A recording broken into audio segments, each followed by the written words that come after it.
right. Welcome back to another 2shot review with your guy, Lucky, and my defense attorney. He thought you was gonna get away. Nigga, what? Be fucked. Why did you come in here like that? You know we're fucking filming. You look like you finna get somebody 5 years probation. 10 months, 10 months house arrest and 5 years probation. Hey, look. You look sharp though, nigga. That's a nice time. I'm getting close to my 50s, so I'm just gonna start dressing the part. I'm giving all my younger clothes to my son, and I'm gonna start wearing this stuff in my closet that I've been neglecting. You know, so this is the swag. I'm the dad. The swag and the dad. And together we are Dad Swag. Born a competitor, form is incredible. These rappers I won't settle for, they ain't even edible. Caution, caution, but the tape ain't yellow though. This which equates to 2shot Reviewz. Oh shit. Alright.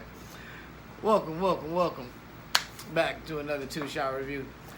It's me, Lucky, your man, 50 grand in this motherfucking plans. And hey, the sharpest of the sharp. That boy clean. That boy clean. Look at him. Yep, clean. And you know what else was clean? Episode 7 of Alien Earth. It wasn't bad, but it wasn't great. But we're gonna talk about it. But before we get there, it's shot time. We ain't gonna slip this time. It's shot time. Yeah, we in here. We straight to business, and we back to business. So without further ado, let's get to it. Yeah, like my bad luck. I wasn't even gonna wait. Y'all get ready. Y'all should already be ready. Yeah, no 5 seconds. We straight to this, and we finna knock this through, cause I got shit to do.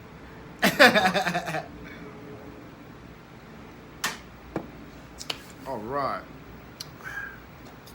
So, episode 7 starts off with Slightly sitting with Science Pops. If you remember, he got the face hugger on his face. Hold on, we always did this. I'm pretty sure you know, coming out of episode 6, were you on a high or a low? Coming out of episode 6, I believe I was still on the high because shit was happening. And right. It was, I was on a great high because, shit was happening. Like, people were getting offed. It was plans in motion. Only one person got offed. Technically, one person, yeah. But shout out Toodles, though. You was a real one. So, I was on the high episode 6, too. And we come into episode 7. So, in case y'all forgot, episode 6, we left off with they're coming out of the meeting back into chaos. What the boy Cavalier doesn't realize is that the science lab is in shambles and there's a bit of a mutiny going on up under his nose. So we come in with, so the last episode, what's his name? Slightly got Arthur set up to get the face hugger on him, and that's when you come in with what you said. Again, Slightly is sitting with Science Pops, aka Arthur, and he's force feeding him liquid through a straw while he has a face hugger on. Little kid shit. Yeah, but see, they showed that because, he's struggling with his emotions now because he realized he did something bad, but he thinks he's doing it for good, but he's a kid. Yeah. So he got a face hugger on him, and he thinks the best thing to do is to feed him because Morrow told him that once, just get the thing on him, and I'm going to let Arthur go. He'll be fine. So Slightly, being very naive, thinks that all I'm going to do is just get him to Morrow, and Morrow's just going to let him go. Yeah. But then in comes who? It's me. Banging on the door, like, let me in, bro. Right, because they were supposed to link up. Like, he told him, let me handle this, and then we going to kick it. And he never showed up to kick it. So now Smee is mad, like, bro, I know you hiding something. So he pushes in and finds Science Pop under the bed. Freaks out. Slightly convinces him to help him real quick. And tells him about the man from the ship, a.k.a. Morrow, and how he's speaking to him through his head, and he don't understand it, but he has his mom's, and he needs to go take care of his business. So, Olibot finally gets down to the lab, and he's investigating the whole situation. And WizKid pops up. Well, he's behind plated glass, of course. So they're watching the tape, trying to figure out how smart the eye monster is, because Olibot was already watching the video. He knew what happened, but he allowed WizKid to see it for the first time and see the cause and effect of him bumping into the glass and Isaac going down and getting attacked by the killer flies.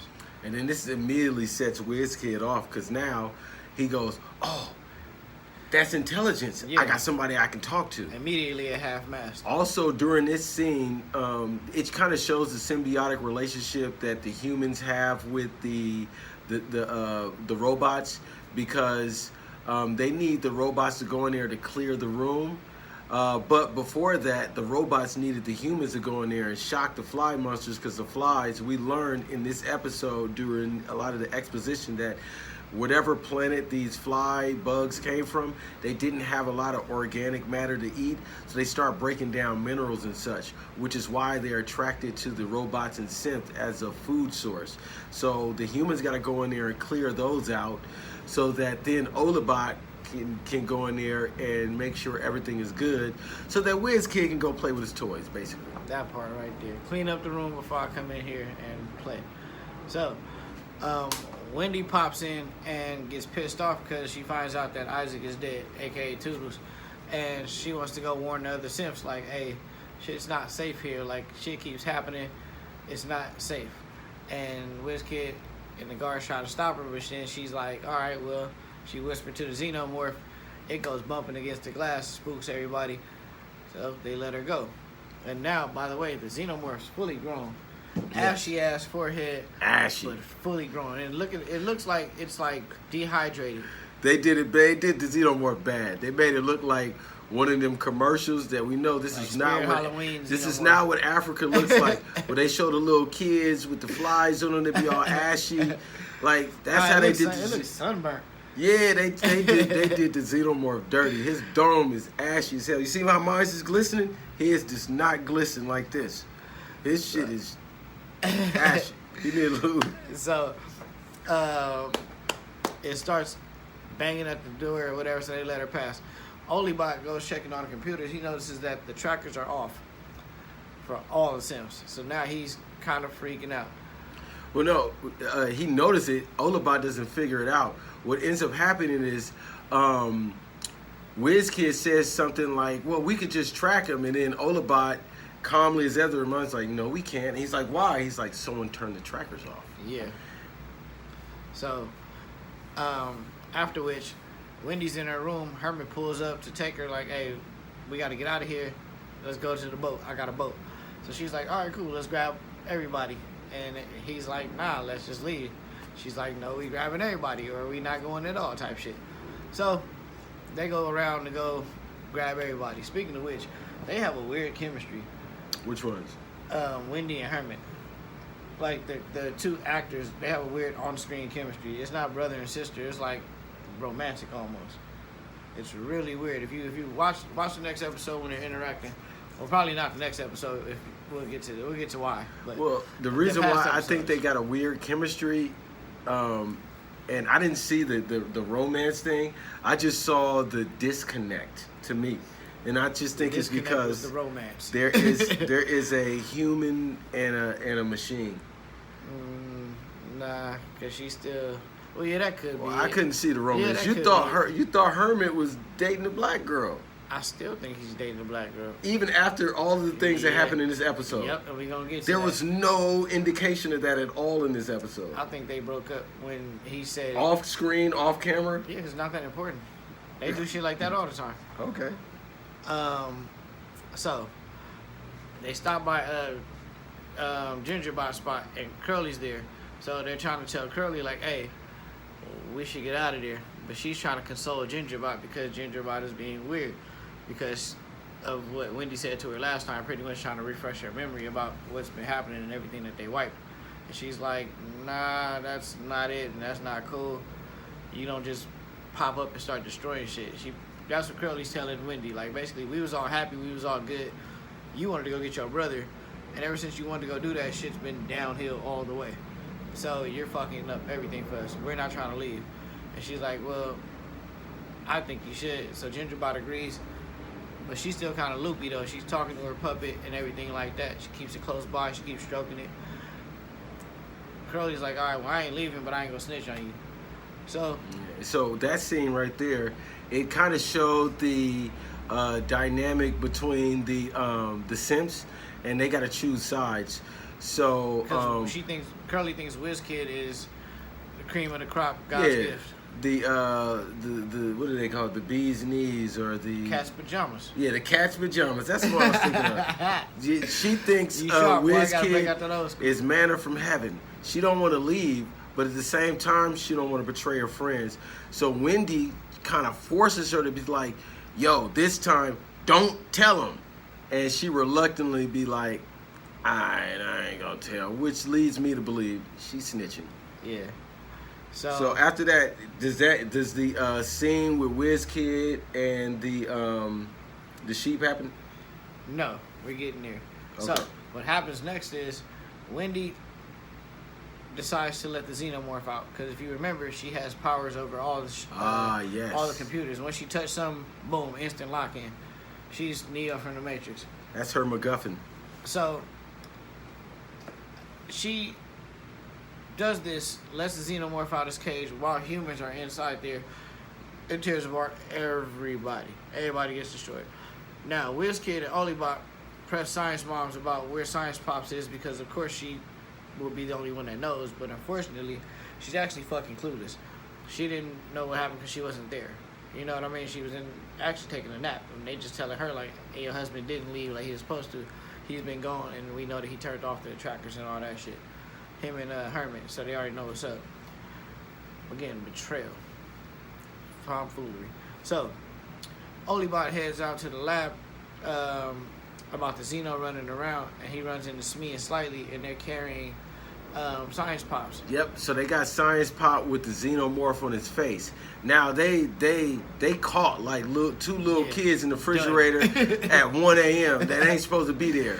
Or like they caught and they're like, and he like, what are you guys doing?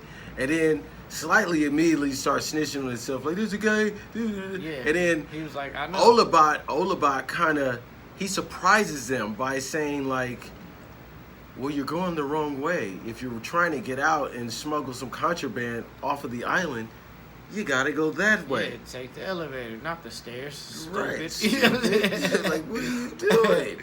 So then they look at each other like, huh? And they just do it. And then they kind of talk about like, why do you think he's helping us out? So at this point, they're kind of like spooked. They don't know whether, like, what's going on. All Smee knows is that he's helping his friend Slightly. All Slightly knows is that Morrow wants this body or he's going to kill his parents. So they're just following orders. So, smash cut to Wendy and crew.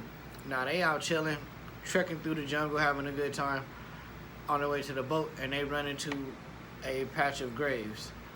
These are where they buried the old kids' bodies. And Gingerbot starts freaking out. Existential crisis, she don't know what to do. She kind of starts to power down type shit. Wendy has to snap her back in place. Hey, this ain't you, you're you now. Let's roll. Hermit is also on board, like, come on, let's go, get out of here.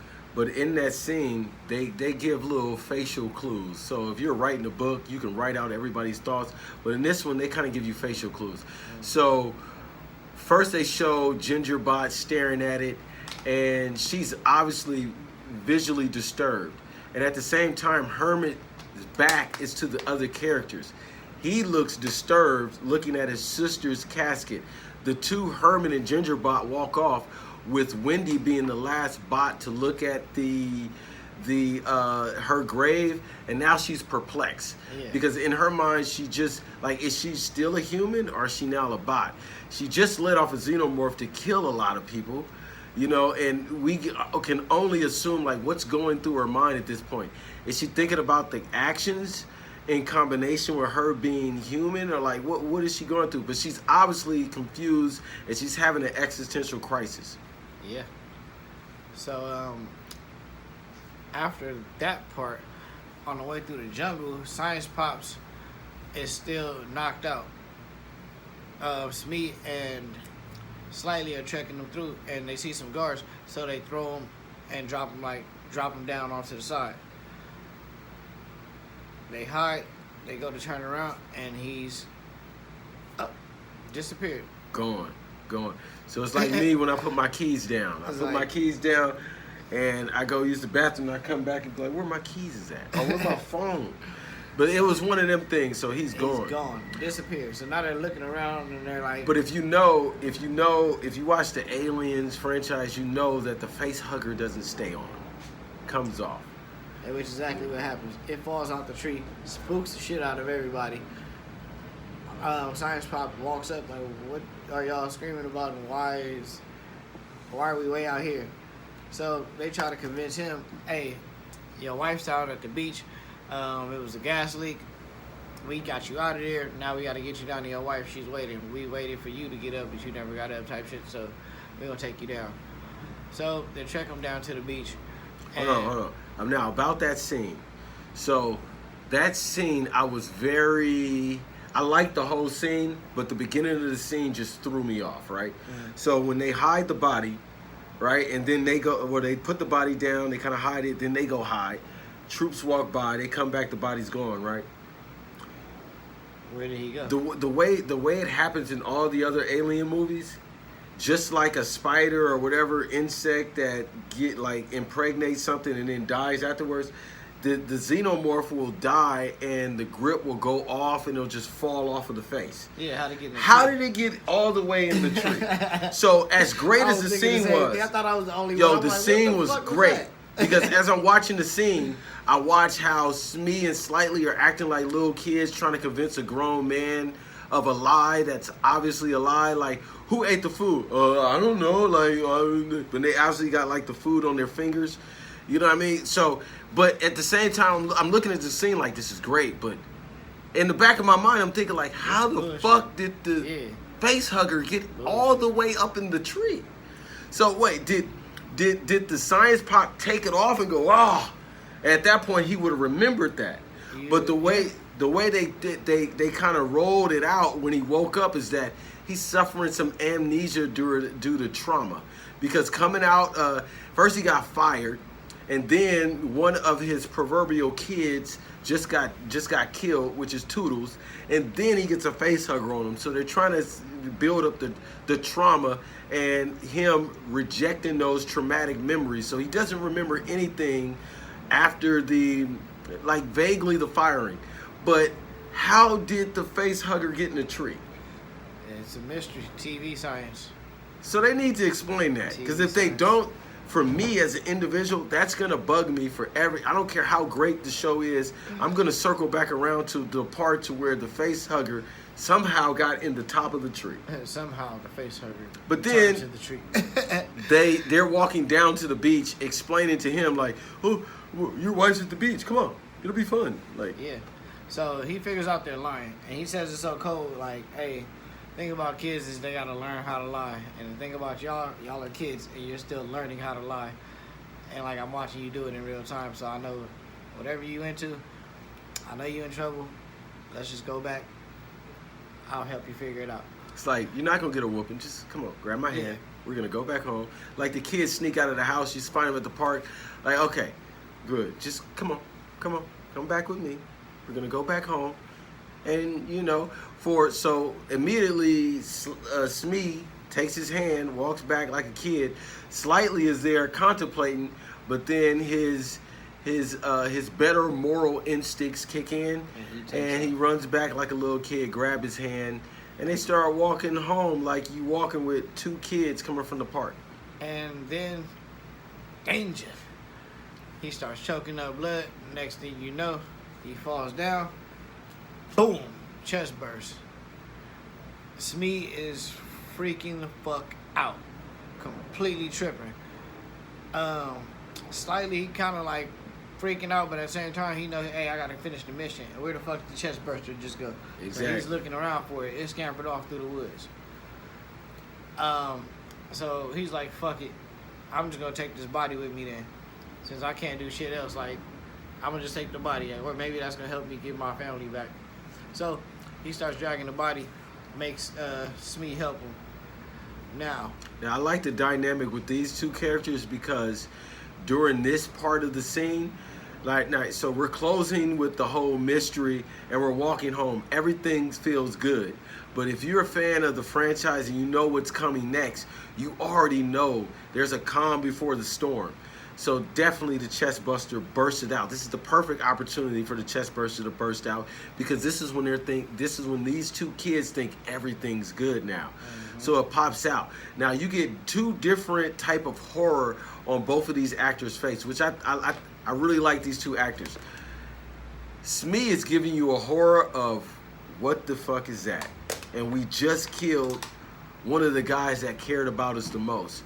And Slightly is giving you the horror of, I just lost my wallet with $1,000 in it. That part. Like, where the fuck is my wallet? Where's it at? $1,000 cash. Like, he's giving you that horror. Stomach hurt. And he's tripping the whole time like, where did the specimen go? Did you see the specimen? Yeah. How come you didn't grab this shit? You sitting there looking and shit scared. You should have grabbed this shit. And Smee is over there like, oh my God, I'm not going to touch this shit. Oh my God. So Slightly basically like, here, grab the body, man. We got to finish the mission. Because at the end of the day, if you finish the mission. You know what I'm saying? Let's say you show up on, you show, like somebody send you some shit, and you know what I'm saying? You're supposed to show up to the plug, but you get robbed. During the robbery, you're able to get away with 75% of the money. You know what I mean? But they were able to take a little bit. You still gonna show up to the plug with a little bit of money, be like, hey, see what had happened. So that was Slightly's plan going to Morrow with the body. So he gets to Morrow with the see what had happened. Yeah.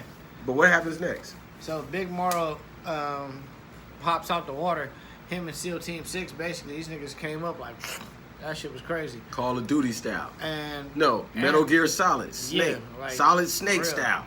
So at this point, they see the man's dead. We don't need this.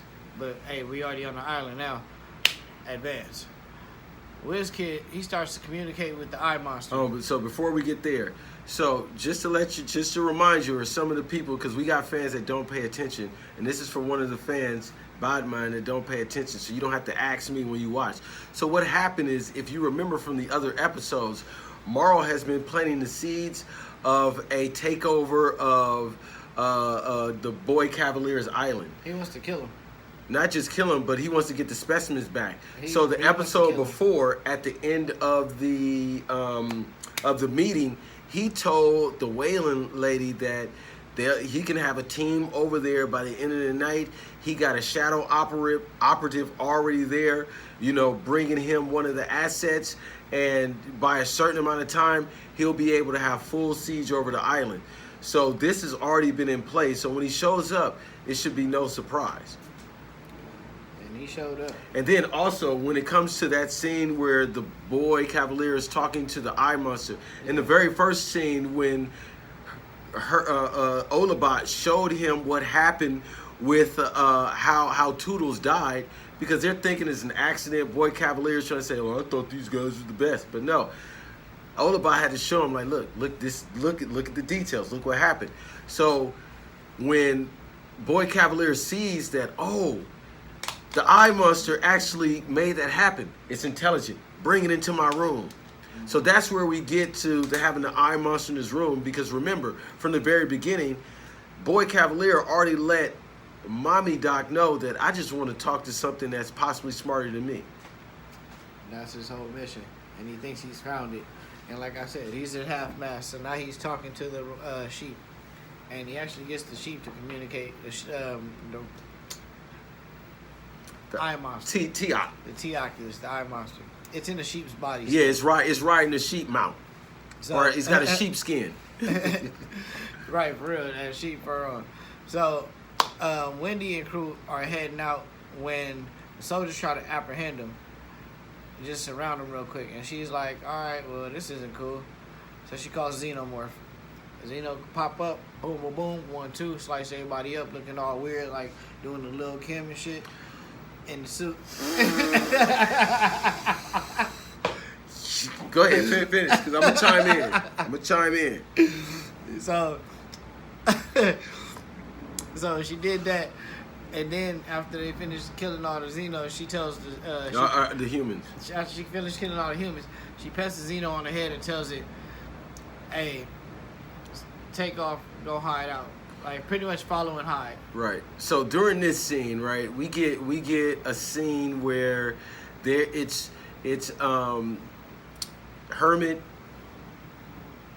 Wendy, but what's her real name now? Marcy, Hermit, Marcy, and Gingerbot. Yeah. So they're walking through the jungle region. So this reminds me of the trailer. So they showed these in the trailers before this stuff come out.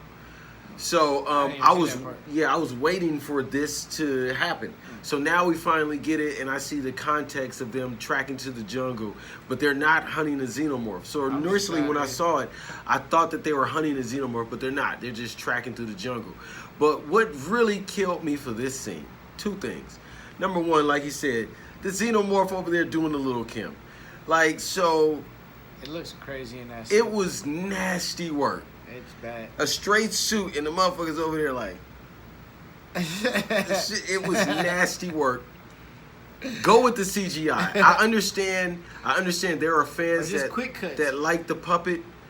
No, just go with the CGI. Even if the CGI looks nasty and you can't blend it with the daytime, Lord of the Rings or The Hobbit did those in that movie, and the CGI was nasty work, but they still pulled in the money. When people like the franchise, they'll never mind some of the stuff that was cringy, but that suit was bad.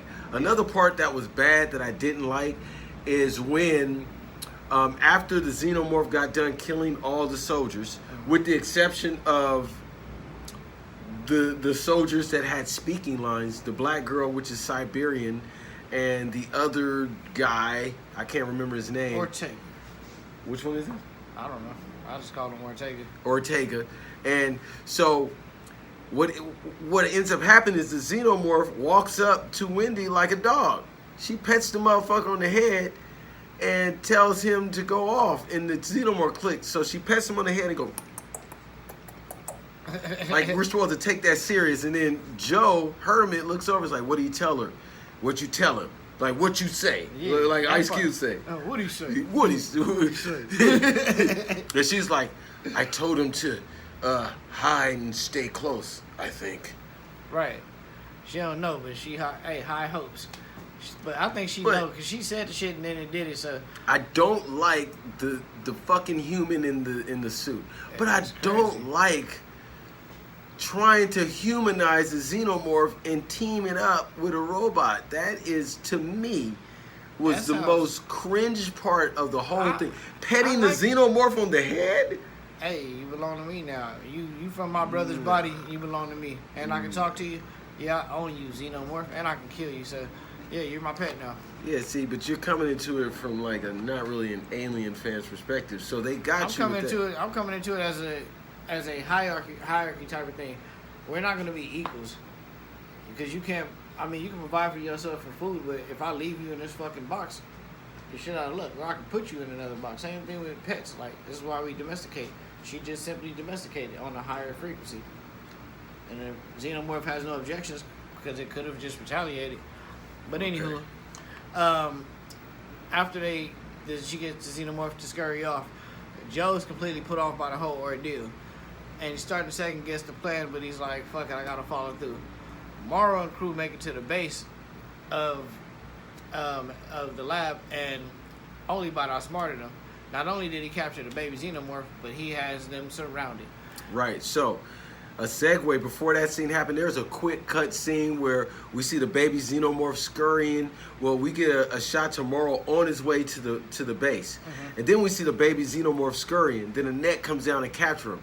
So it leads you to believe that Morrow and them captured it on the way to the base. But when we get to the base, because when Morrow showed up, he took Slightly and Smee with him, and they dropped Arthur's body in the water, like discarded it like trash. And they took Slightly and Smee as like POWs, prisoners of war, and they're going to storm the base. So when they get there, we only learn that Morrow and them didn't catch the baby xenomorph. It was actually Olabot And then he goes into his ultimate play. So now that we learned that when Olabot let Slightly and Smee go, it was all a trap.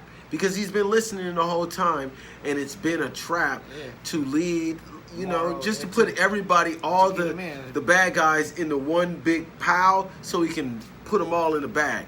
It's like when you... Venus flytrap type shit. So, at the very end, Wendy and crew are on a boat. And they're thinking everything's sweet. They go to open the door so they can get some navigation. And wait. Before that. Let's get into that conversation with Hirsch and Morrow. In there. You remember that one? Well, he was telling them that it's all over. And he was like, nothing's really over, ever. Right. He was like, nothing's really ever over. Right. So before we get to that, because we'll spin back around to that part. So remember how we were all out. We were so high on that standoff between Hirsch and Morrow in the elevator, right? Yeah. Now we get them face to face. Yeah. Morrow got guns in hand with his team. Hirsch is Olibot. Yeah, only to be outsmarted by Olibot with the Xeno, and then he tells the kids, like, come on, boys, come with me. Lock these dudes up, because now Morrow has a small team to storm, commando style. Yeah. But they got a whole army on the base, so they're outnumbered, outgunned, 360 surrounded, almost 360, almost surrounded. It's pretty 360. So, I think it's a triangle, but... Yeah, but then Olibot tells the kids, come with me, plus you're grounded. Yeah. So now we're setting up a play to where, like, what's everybody's motivations? Because right now we know Joe's motivations to get his sister, get the fuck off the island. We already learned from the conversation with Joe and Marcy that Joe don't really care about the other bots. He just want to get Marcy and go. Marcy really wants her other friends because she's the one that convinced them to take the surgery or whatever and become these things. Mm-hmm. That's her motivation. Now, we know Boy Cavalier's motivation is just to have a conversation with some weird shit. He wants to have a conversation with somebody smarter than him. Yeah, the old man, his main security, I think he's just there to protect shit. But Olibot, his motivations at this point have got me the most confused. I don't know what he's trying to do. I think he just wants to see how everything plays out. He doesn't really give a shit. He just wants to watch everything in action. He's going to do his part as long as it doesn't affect him. Because as you see, nothing has affected him. He's just observing everybody from the Synths being reborn and humans being reborn in the Synths to WizKid capturing these aliens to the backdoor dealings. I'm pretty sure he knew about that shit. So I think he low key on a very sneak level is trying to set up things for the destruction of humanity. Or the destruction of both corporations. He might try to get Morrow in there to kill WizKid. Right. But again, we don't know yet. So, anywho, last scene, Wendy and crew are getting into the boat and they're trying to get navigation.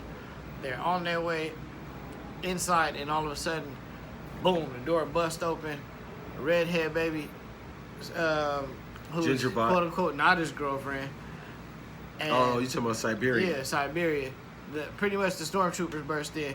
They surround the boat. They like, we knew you was gonna be here. We told you not to fucking try to run away. You haven't been coming on patrol. We knew what your plan was, and you failed.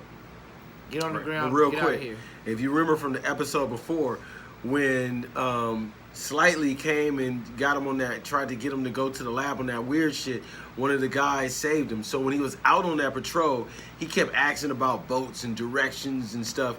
And Siberian already knew what timing he was on. He was like, yo, bro, you're not going to get away. We got a good thing here. Don't fuck up the money. Yeah. So that scene, when they got caught up, it kind of plays two ways. Did Curly tell?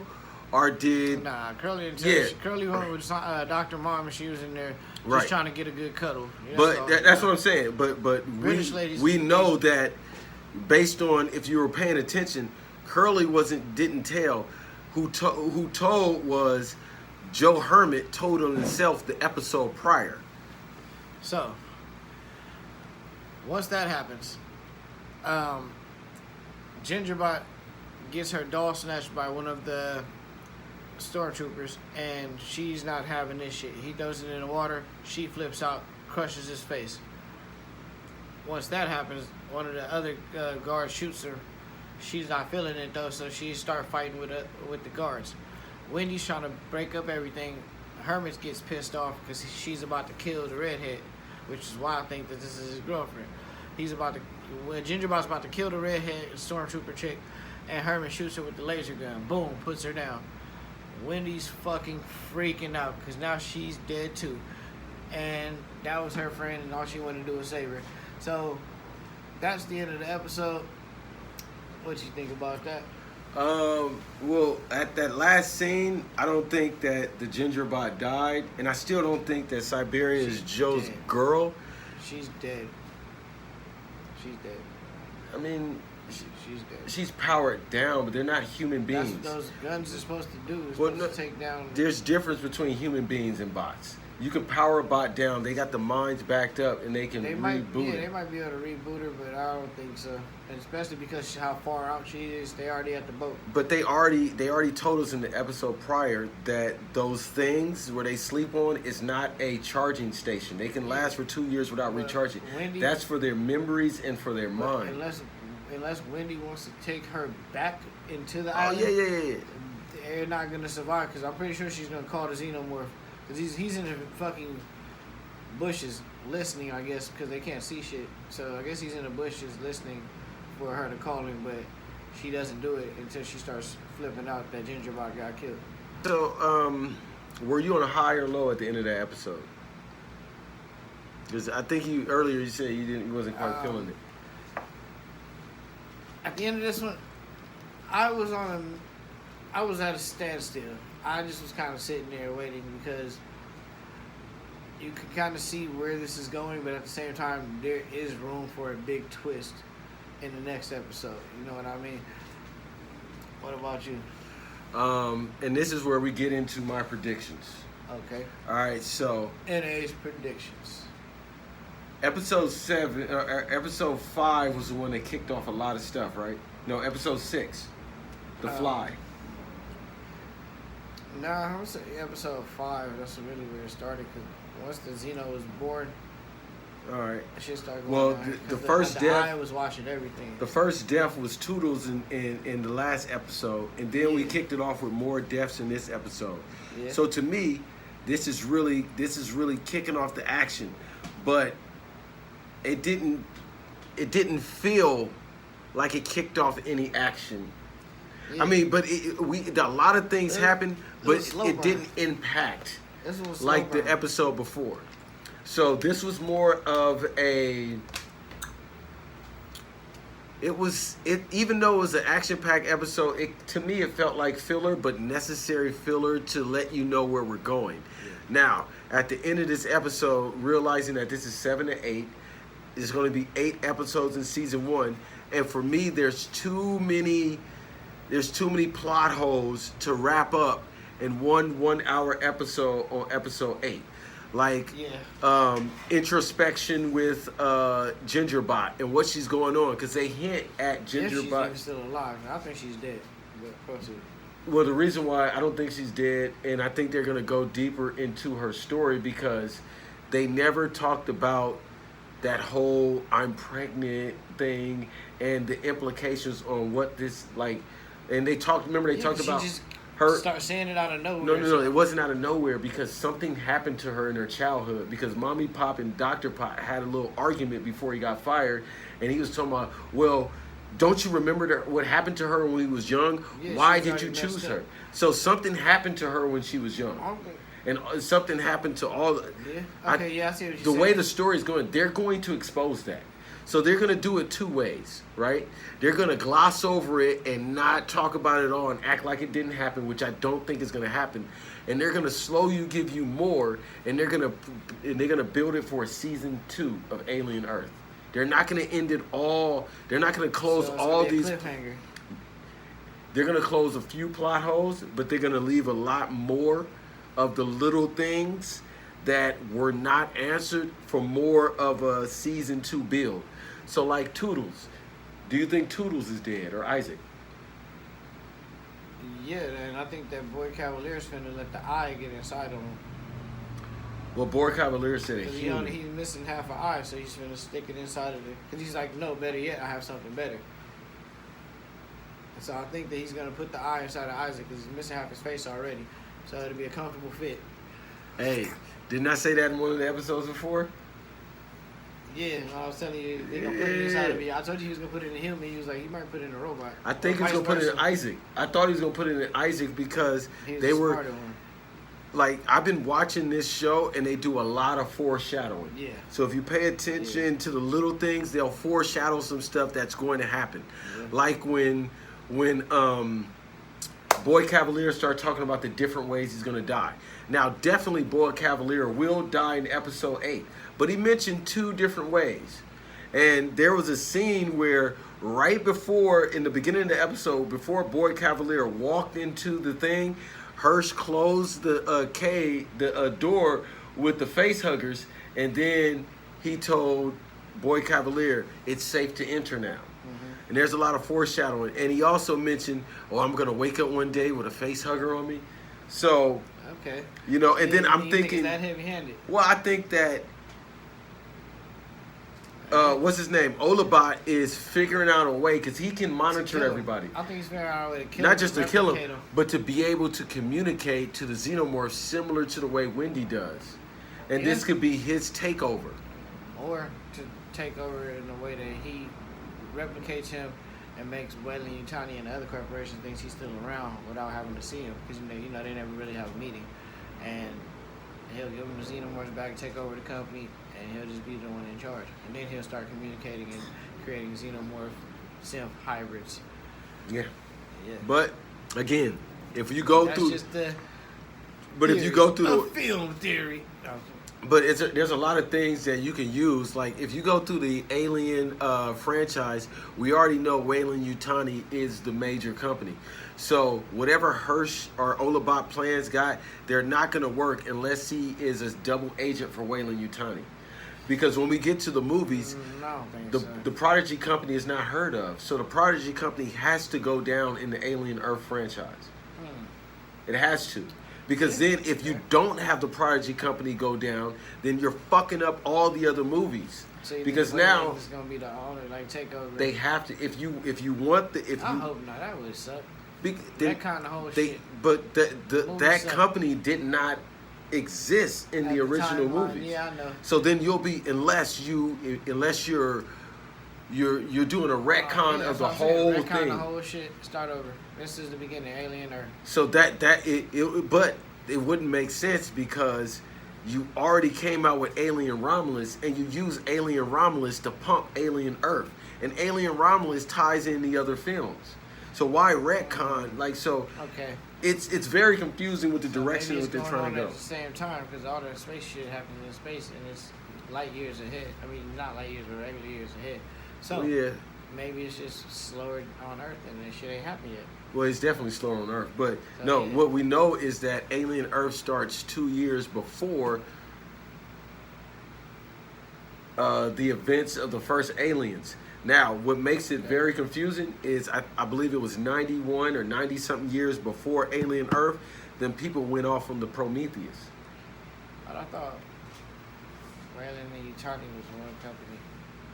They were separate at one time and then they joined the one. Yeah, because remember on Prometheus, it was just the Weyland Corporation and Peter Weyland was still alive. Yeah. He got killed in Prometheus. That's when the daughter and the family took over, and I guess that's when Weyland-Yutani merged. So throughout the whole, from Prometheus, Alien Covenant, those stories, till we get to Alien Earth, I think there's like a 90-year time frame where these companies went to war. That's why in the beginning of the episode, they talked about the Synths, the cyborgs, and the androids or the robots. They built you up that, and then remember in the very first episode, they brought you in that dinner table with everybody, and then they went right into talking about the war of the companies, just to kind of give you a fast forward without you going in confused, like, wait, what? So they kind of gave it to you in these little foreshadowing Easter eggs. So I think, personally, that in order to make the other stories make sense, and I don't think they're doing a retcon, is that they're going to kill Boy Cavalier in episode 8, sort of like at the end. Episode 8 is going to be a chaos-filled fucking shit. You know? I think Olibot has plans for the Synths. I think he has plans for everybody on that in that lab on that island, and it's about to turn up, and I can't wait to see how it goes next week. So thank y'all for staying tuned in with us. Y'all know what they do. It's 2shot Reviewz, so get yours. I'm gonna give you 2 because we got ours. Shot time. It's shot time. It's shot time. It's shot time. All right.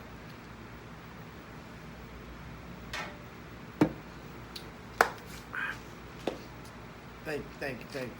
You're for it, Tukar. Hey, so I was saying about the glasses. I'm gonna be on my Jason Statham thing from now on. I got a lot of this for y'all. I got a lot of business attire in my wardrobe that I stopped wearing because I kind of retired for a minute. But you know, just when they you jump out, what do they say? They call you right back in. So I'm back in with it. I'm putting back on my business attire. The hoodies and all that stuff is retired. I'm giving them all to my son, and this is how you gonna see me from now on. No more swag. Call you right back. Jay, you gotta do Transporter 1, 2, and 3, and Mr. 4. And just give them a heads up what we got coming next. Next up, we have Him, the movie with Marlon Wayans. Him. The football movie. And we have The Long Walk. Not sure who's the star, but it looks interesting. Born a competitor, form is incredible. These rappers I won't settle for, they ain't even edible. Caution, caution, but the tape ain't yellow though. This